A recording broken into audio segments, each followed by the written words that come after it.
Glenn Powell I'd met, and I heard that it might be Coleman Domingo, which I got very excited about because I had seen Sing Sing, and I'm just a massive fan of that movie, massive fan of his.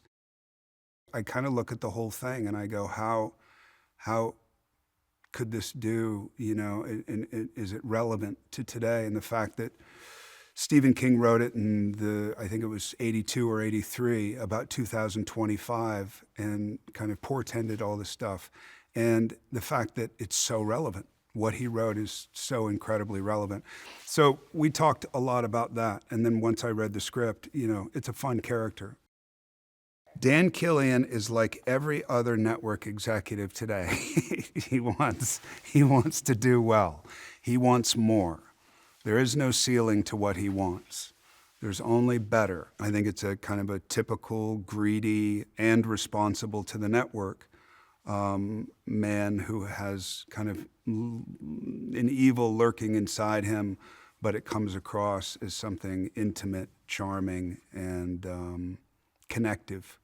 I think he's very good at, Dan Killian, my character, is very good at kind of intuiting somebody else's needs and then playing into that in a very familial way. With Ben Richards, he sees somebody who's not only incredibly resilient, but incredibly angry. And anger can catapult somebody into surviving. He's perfect. He's a perfect contestant for what Dan needs in order to up the ratings. And you have to up the stakes to up the ratings. And this guy seems like he's going to get far. What's great about a story like this and a movie like this, having read the book, is that you have, an action movie, and then you get sucked in emotionally.